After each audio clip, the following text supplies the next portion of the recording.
नमस्कार दोस्तों, मैं आपका अपने चैनल HVS स्टडीज़ में स्वागत करता हूं। इस वीडियो में आपके लिए इम्पॉर्टेंट क्वेश्चंस लेकर आ गया हूं SSC MTS के लिए, जो आपके लिए आने वाले एग्ज़ाम के लिए मोस्ट एक्सपेक्टेड है। आपसे अनुरोध है वीडियो को अंत तक देखिएगा, सारे क्वेश्चन आपके लिए मोस्ट इम्पॉर्टेंट हैं। अगर आपको क्वेश्चंस के आंसर आते हैं, कितने आपने सही किए हैं, वो आप कमेंट बॉक्स में बता सकते हैं, जिससे कि हमारा प्रोत्साहन भी इंक्रीज़ होता है। अगर आप चैनल पर पहली बार आए हो तो चैनल को सब्सक्राइब कर लीजिएगा। बेहतरीन वीडियोस इस चैनल पर आपको प्रोवाइड कराई जाती हैं। करंट अफेयर की हर दिन सुबह एक वीडियो मिलती है, आप उसे ज़रूर फॉलो कीजिए। यकीन मानिए अगले 6 महीने में आपका करंट अफेयर बेहतर हो सकता है, और रेगुलर फॉलो करेंगे तो 100% होगा। पहले क्वेश्चन की बात करें तो पहला क्वेश्चन है, विच one of the following is not electromagnetic in nature. इनमें से कौन सी विद्युत चुंबकीय नहीं है, इनकी किसकी प्रकृति विद्युत चुंबकीय नहीं है। तो आपको पता होगा एक्सरे, गामा रे, इंफ्रारेड रे, माइक्रोवेव रे, फ्रीक्वेंसी क्या कहते हैं, रेडियो वेव, ये सारी कैसी हैं, विद्युत चुंबकीय हैं, इलेक्ट्रोमैग्नेटिक हैं। लेकिन कैथोड रे ये इलेक्ट्रोमैग्नेटिक नहीं है। तो ए ऑप्शन यहाँ पर बिल्कुल सही हो जाएगा। आगे बात करें, अगला क्वेश्चन है, on planet earth there is no centrifugal force at the, मतलब हमारा जो अर्थ है, हमारी अर्थ में सेंट्रीफ्यूगल फोर्स कहाँ पर नहीं होता। तो आंसर यहाँ पर हो जाएगा, पोल्स पर सेंट्रीफ्यूगल फोर्स नहीं होता। और पोल्स वही जगह है जहाँ पर जो स्मॉल जी की वैल्यू मैक्सिमम होती है। स्मॉल जी क्या है, एक्सेलरेशन ड्यू टू अर्थ, मतलब एक्सेलरेशन ड्यू टू ग्रेविटी, ये होता है हमारा स्मॉल जी। इसकी वैल्यू 9.8 होती है। कई जगह आपको 10 मीटर पर सेकंड स्क्वायर लिखी मिल जाएगी, लेकिन 9.8 इसकी एक्यूरेट आंसर होता है। और मैक्सिमम इसकी वैल्यू होती है पोल पर, सेंटर पर इसकी वैल्यू होती है 0। आगे बात करें, अगला क्वेश्चन है, when applied to the affected area which one of the following will relieve the pain due to the ant bite and bee sting। अगर आपको कोई भी मधुमक्खी चींटी काट लेती है तो आपको दर्द होता है, क्या चीज़ आप यूज़ करेंगे जिससे आपका दर्द कम हो सकता है। तो आंसर यहाँ पर हो जाएगा, आपको बेसिक चीज़ यूज़ करनी पड़ेगी, मतलब एसिड बेस होता है ना, तो बेस आपको यूज़ करना पड़ेगा। तो बेस यहाँ पर बेकिंग सोडा है, तो बेकिंग सोडा सी ऑप्शन यहाँ पर बिल्कुल सही हो जाएगा। आगे बात करें, अगर आप SSC MTS एग्ज़ाम की तैयारी कर रहे हैं तो आप एक्सपेक्टेड क्वेश्चंस की सीरीज़ लेना चाहते हैं तो ले सकते हैं। इससे बेनिफिट क्या होगा, आप जब पेपर पर बैठेंगे तो अधिकतर क्वेश्चन आपको पता होंगे कि ये क्वेश्चन वहाँ पे था, और आपको मतलब ऑलमोस्ट बिल्कुल एग्ज़ाम पैटर्न के तरीके से हमने क्वेश्चंस यहाँ पर डिज़ाइन किए हैं। टोटल 1000 प्लस क्वेश्चन यहाँ पर लिए गए हैं। आप इसे परचेज़ करेंगे, आपके आने वाले एग्ज़ाम के लिए बहुत हेल्पफुल रहेगी। आगे बात करें, अगला क्वेश्चन है, high court were established in Calcutta, Bombay और मद्रास। आपको पता होगा पहला हाई कोर्ट हमारा बना था कलकत्ता के रूप में, कलकत्ता हाई कोर्ट के रूप में, उसके बाद बॉम्बे और उसके बाद मद्रास। लेकिन ये तीनों एक ही वर्ष में बने थे, एक ही ईयर में बने थे।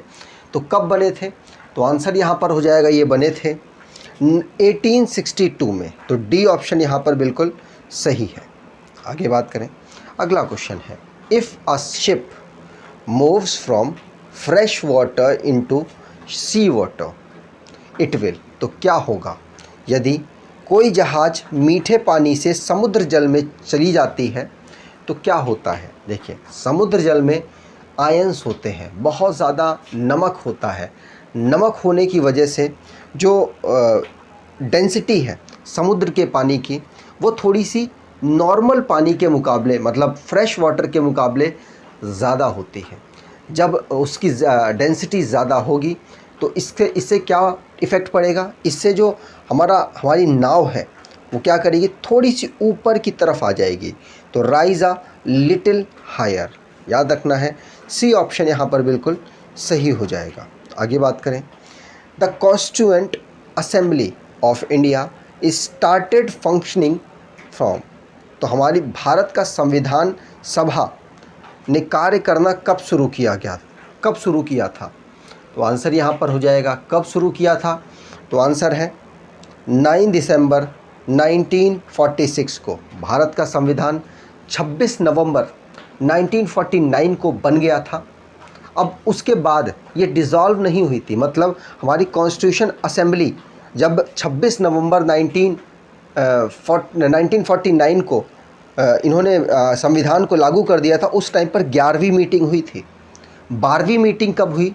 जब इन्होंने हमारा राष्ट्रगान और राष्ट्रगीत को एक्सेप्ट किया था। कब किया था? 24 जनवरी 1950 को हमारा जो राष्ट्रगीत और राष्ट्रगान को इन्होंने एक्सेप्ट किया था, वो इनकी थी 12th मीटिंग। तो रिसेंटली के एग्ज़ाम में ये भी पूछा गया कि कॉन्स्टिट्यूशन असेंबली ऑफ इंडिया की टोटल कितनी मीटिंग हुई थी, तो आंसर होगा 12 मीटिंग हुई थी। लेकिन उसके बाद इन्होंने कभी भी कॉन्स्टिट्यूशन असेंबली ऑफ इंडिया के रूप में बैठक नहीं की, लेकिन इनके मेंबर मिलकर बैठते थे और भारत के लिए कानून बनाया करते थे, जब तक कि भारत की पहली लोकसभा ने काम नहीं संभाल लिया था। मतलब चुनाव के बाद जो लोकसभा जब तक बनी नहीं थी, तब तक इन्होंने भारत के लिए कानून बनाने का काम किया था। ठीक है, चलिए। और चुनाव कब हुए थे? तो 1951-52 में चुनाव हुए थे। आगे बात करें, अगला क्वेश्चन है, the export of slaves from Bengal was banned in which year?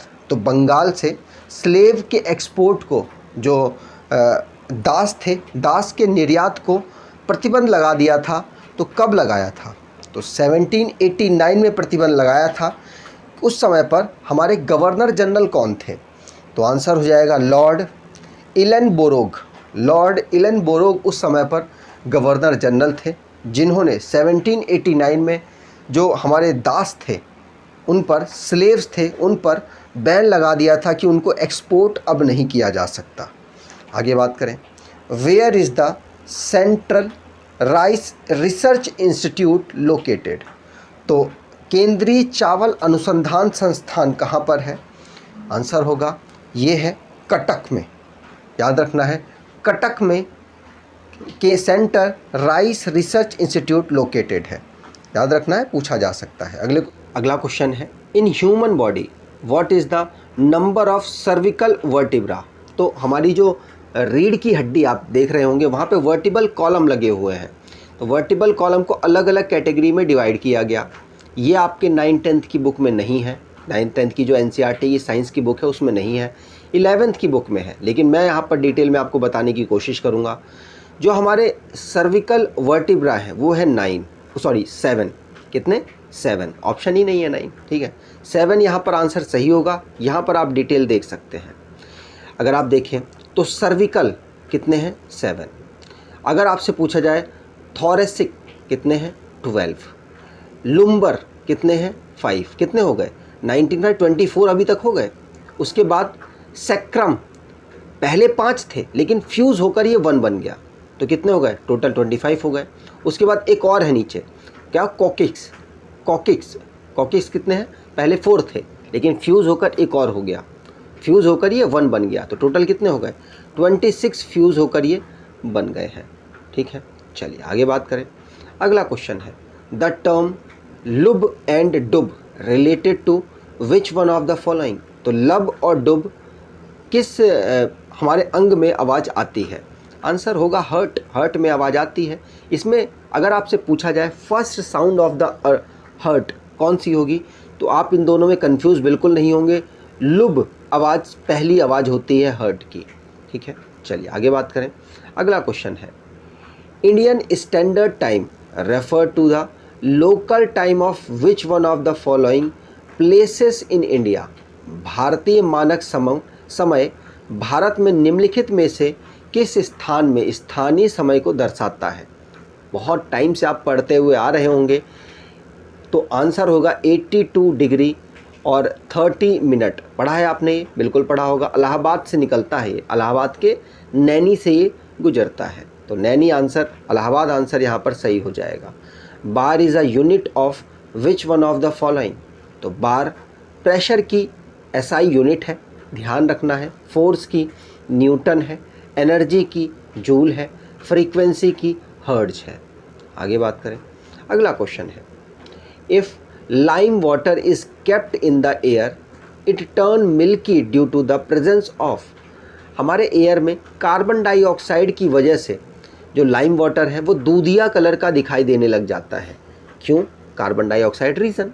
आगे बात करें, अगला question, which of the following Mughal emperor is credited with composition of Hindi song.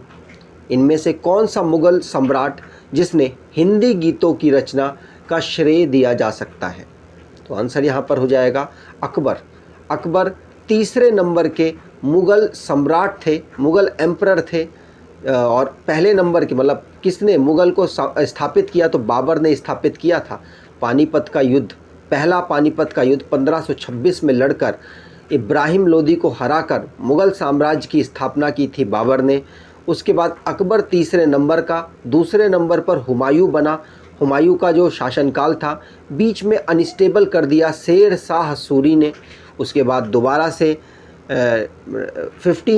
1554 में दोबारा से हुमायूं आता है, शेर शाह सूरी के पुत्र को हराता है और दोबारा से मुगल साम्राज्य को स्थापित कर देता है। आगे बात करें, अगला क्वेश्चन है, who among the following build the famous Khajuraho temple. इनमें से कौन सा, इनमें से किस राजाओं ने खजुराहो मंदिर को बनवाया था? तो आंसर होगा चंदेल किंग्स ने खजुराहो टेम्पल को बनवाया था। तो ए ऑप्शन यहाँ पर बिल्कुल सही हो जाएगा। The third Commonwealth youth game, अगर आपको नॉर्मल कॉमनवेल्थ बोलता तो 1930 में कनाडा से स्टार्ट किया गया था, लेकिन यहाँ पर यूथ गेम बोला जा रहा है और ये स्टार्ट हुआ था 2000 से। कब हुआ था? 2000 से स्टार्ट हुआ था और भारत में पहला संस्करण कराया गया, हर 4-4 साल में होता है। भारत में पहला संस्करण 2008 में कराया गया। इसीलिए आपसे पूछा जा रहा है थर्ड नंबर का कहाँ हुआ? भारत में हुआ था, भारत के पुणे में हुआ था। तो ए ऑप्शन यहाँ पर बिल्कुल सही हो जाएगा। अगले क्वेश्चन की बात करें, the crop which occupied maximum cultivated area in India.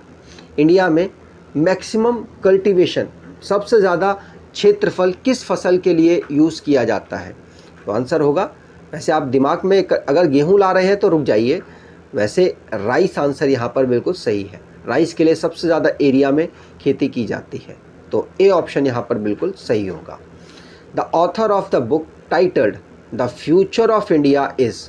The future of India, अगर फ्यूचर इंडिया का आप देखेंगे तो ब्राइट है।